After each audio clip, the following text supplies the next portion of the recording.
दोस्तों, मैं Aamir Khan career counsellor आप सभी का वेलकम करता हूं। आज हम एक माजी के मौजू पर बात करेंगे, पास्ट। जैसे 3 टेंस हैं, हम जानते हैं, past, present and future. Past में जो हादसात या जो चीज़ें हमारे साथ होती हैं वो हमेशा हमें गुस्से में रखती है या परेशान रखती है, हम डिप्रेशन में डाल देती है। और जो चीज़ें हमें फ्यूचर के ताल्लुक़ से हम बहुत सोचते हैं या फ्यूचर की फ़िक्र करते हैं, तब हमें बेचैनी होती है, घबराहट होती है और पसीना आने लगता है।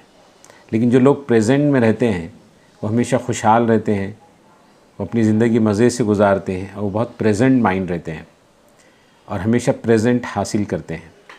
इसलिए मैं चाहूँगा कि हमेशा प्रेजेंट में रहे और प्रेजेंट से हमेशा प्रेजेंट हासिल करें, तो आपकी ज़िंदगी बहुत खुशहाल, मेंटली और फिज़िकली आप बहुत मज़बूत रहेंगे और आपको ज़िंदगी में बहुत मज़ा आएगा। किसी ने खूब कहा है कि जब हम प्रेजेंट में रहकर हमें याद करना है तो हम माजी की खुशहाल यादों को याद करें, जिसकी वजह से हमें एनर्जी मिलेगी, मज़ा आएगा और ज़िंदगी भी बहुत अच्छी लगेगी। जब कभी हम प्रेजेंट में परेशान हो तो हम माजी की खुशहाल यादों को या अच्छी यादों को जब हम याद करते हैं तो हमें जीने में मज़ा आता है। इसलिए किसी शायर ने खूब कहा है कि याद माजी शादाब है यारब, लौटा दे मुझको हाफिज़ा मेरा। मतलब पुरानी यादों से हम प्रेजेंट में होने वाली तकलीफ़ों को दूर कर सकते हैं या प्रेजेंट में होने वाली मायूसी को हम खुशहाली में बदल सकते हैं। मगर इसके उलट भी बात होती है कि बहुत सारी यादें हमारी पास से मायूस कुन होती है या सैड मेमोरीज़ हमारी होती है कि जो हमें तकलीफ़ पहुंचाती है। वो जब कभी हमें याद आती है तो एक विजुलाइज हो जाती है बहुत सारी चीज़ें, और वो चीज़ें नज़र आने की वजह से हमारे अंदर डिप्रेशन आ जाता है और मायूसी बहुत बढ़ जाती है और हम परेशान हो जाते हैं। इसलिए किसी एक और दूसरे शायर ने कहा है कि याद माजी अज़ाब है यारब, छीन ले मुझसे हाफिज़ा मेरा। जो लोग माजी की परेशानियों में भूल जाते हैं या माजी की परेशानियां उनके सर होती हैं, तो ऐसे लोग माजी को भूलना चाहते हैं, और क्योंकि या फिर वो उन परेशानियों की वजह से अलग अलग राहों पे चलने लगते हैं। कोई गेम्स को अपना लेता है, कोई मंशियात में चला जाता है, कोई अलग अलग रास्तों पे चले जाते हैं जिससे जिनकी ज़िंदगी ख़राब हो जाती है। ऐसी एक क्लाइंट मेरे पास आया था, क्योंकि एज ए करियर काउंसलर मेरे पास लोग आते हैं, तो वो भी माजी में उलझी हुई चीज़ों का शिकार था। उसको जब कभी रास्ते से चलते वक्त कोई फ़कीर नज़र आता तो उसकी ज़हनी और जिस्मानी सेहत बिगड़ जाती, वो अजीब सी हालत हो जाती, उसमें बेचैनी पैदा होती और वो घबराने लगता। इसलिए वो मास्क पहनकर हमेशा नीची नज़र रखकर वो रास्ते से चलता था, ताकि उसके आसपास के किनारे पर बैठे लोगों पे उसकी नज़र न जाए, क्योंकि अक्सर किनारों पर फ़कीर या बेगर्स बैठे होते हैं या मांगने वाले लोग होते हैं, ताकि उनसे नज़र हटने के लिए वो सिर्फ़ अपनी नीचे देखकर चलता या किसी चीज़ को सोचते हुए निकल जाता। उसने ये सारी जब चीज़ें उसकी मेरे सामने आई, एज ए क्लाइंट मेरे पास आया, तो मैंने उसको बहुत बेचैन पाया और उसकी जब काउंसलिंग हुई, उसकी CBT भी करवाई हमने, कॉग्निटिव बिहेवियर थेरेपी की, और जिससे हमें पता लगा कि कहीं ना कहीं उसके जहन में एक ऐसा लोकेशन है जो बचपन से या एक ज़माने से उसके साथ चल रहा है, और वो चीज़ें उसके सबकॉन्शियस माइंड में हैं, वो चीज़ें उसको परेशान करती है। तो बहुत उसकी काउंसलिंग के जब हुई तो उसके सवालात पे सवालात पूछने के बाद उसने बताया कि बचपन में स्कूल में जब स्कूल जाता था तो मेरे घर के लोग कहते थे कि पढ़ोगे लिखोगे तो ज़िंदगी आसान होती है, ज़िंदगी अच्छी होती है, आपको बड़ा ओहदा मिलेगा, और वो पढ़ाई पे मुझे फ़ोर्स करते थे। किसी दिन किसी ने एक ऐसी एग्ज़ाम्पल दे दी कि जो आज तक मेरे जहन में, उसने वो एग्ज़ाम्पल दी कि देखो, अगर तुम पढ़ोगे नहीं तो उस सामने बैठे फ़कीर की तरह तुम बन जाओगे।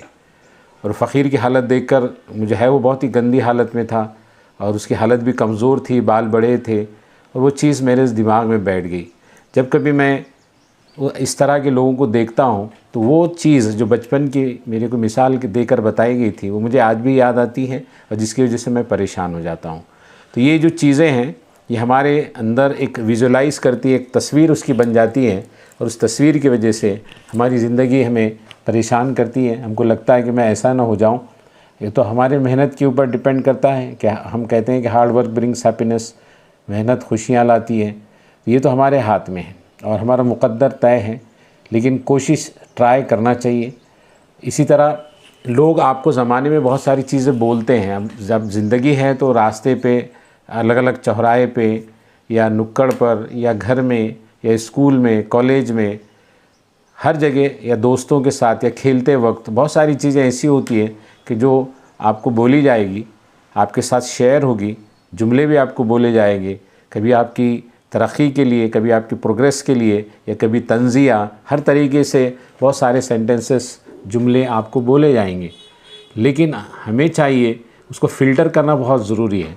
अगर हम उसको फ़िल्टर कर लेते हैं या फ़िल्टर कर कर हम लेते हैं तो हमें बहुत ज़िंदगी जीने में आसानी होती है कि क्यों कह रहा है, किस लिए कह रहा है, कब कह रहा है, ये सवालात हमारे जहन में आने चाहिए।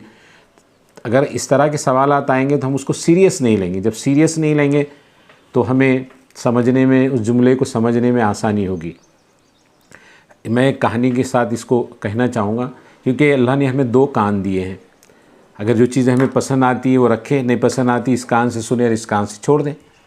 तो कहानी इस तरह है कि एक मरतबा बहुत सारे मेंढक का एक कंपटीशन रखा गया कि कौन, एक ऊंची सी लकड़ी रखी गई और एक बाम्बू रखा गया, और शर्त ये थी कि कौन सा मेंढक तेज़ी से इस पर चढ़ता है कम वक्त में। इस तरह बहुत सारे मेंढक वहाँ जमा हुए, बहुत सारे लोग भी देखने के लिए, उस कंपटीशन को देखने के लिए जमा हुए। तो बहुत सारे जो अच्छे मेंढक थे, मजबूत ताकतवर मेंढक थे, जिनसे उम्मीद थी कि ये मैच जीतेगा, ये ट्रॉफ़ी जीतेगा, वो सारे एक एक करके चढ़ने लगे।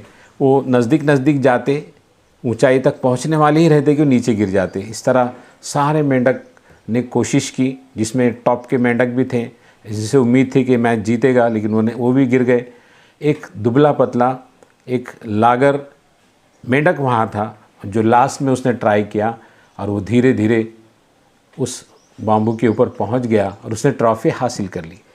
सब ताज्जुब में थे कि इसने ट्रॉफ़ी कैसे हासिल की, इस तरह ये कैसा ऊंचाई तक पहुंच गया। जब उसका इंटरव्यू लिया गया तो पता ही चला कि वो मेंढक बहरा था। यानी जब ताकतवर और अच्छे मेंढक जब ऊपर चढ़ रहे थे, लोग कह रहे थे यार गिरता गिरता नहीं चढ़ेगा, इसको चढ़ना नहीं आता, इस तरह की बातें कर रहे थे। वो उस जो जीतने वाले मेंढक के साथ भी ये बातें हुई, लेकिन वो बहरा होने की वजह से नहीं सुन पाया। उसको लग रहा था कि लोग मेरी वाहवा कर रहे हैं, मुझे अप्रिसिएट कर रहे हैं, हिम्मत दे रहे हैं। वो देखकर वो ऊपर उसने जो ऑब्ज़र्व किया, जो देखा लोगों के लिप्स हिलते हुए या लोगों की आवाज़ें और हाथ हिलते हुए, उसको लगा कि मुझे ये मेरा हौसला बढ़ा रहे हैं, और वो आसानी से ऊपर चढ़ गया और उसने ट्रॉफ़ी जीती। तो हमें चाहिए कि हम जो लोग बात करते हैं उसको, अगर आपको अच्छी लगती है तो रखें, नहीं लगती है तो इस कान से सुने और इस कान से छोड़ दें।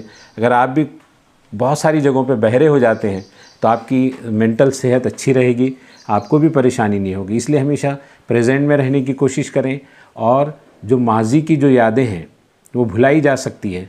हमने भी हमारे उस क्लाइंट के साथ उस पर मेहनत की और उसकी उस तस्वीर को हमने धुंधला कर दिया, और आज वो अपनी ज़िंदगी को आसानी से गुजार रहा है। वो चीज़ें भूल चुका है, वो परेशानी, वो ट्रॉमा उसको नहीं हो रहा है। अब वो अपनी ज़िंदगी में खुशहाल है, मज़े से हैं, और वो अच्छा स्पोर्ट्समैन है। इसलिए हमने उसको स्पोर्ट्स में ज़्यादा वक्त डालने के लिए कहा और रोज़ाना सांसों की मश्क के लिए कहा। इस तरह उसकी ज़िंदगी में उसको माजी की चीज़ों से छुटकारा मिला। तो माजी की चीज़ों से हम छुटकारा ले सकते हैं, इसलिए हम प्रेजेंट में रहने की आदत डालें। प्रेजेंट में रहेंगे तो हमारी ज़िंदगी खुशहाल रहेगी, अच्छी रहेगी, और हमेशा मसरूफ़ रहें। जब हम मसरूफ़ रहते हैं तो हमें आसानी होती है, काम में हमारा दिल लगता है, और वो काम करें जिसमें आपको दिलचस्पी है, तो उससे आपका करियर भी आसानी से और मजबूत बनेगा। दूसरा है कि जल्दी सोएं, जल्दी उठें। नींद से भी, अगर आप जल्दी सोते जल्दी उठते हैं तो नींद की वजह से भी आपकी सेहत अच्छी होती है, मेंटल सेहत अच्छी होती है।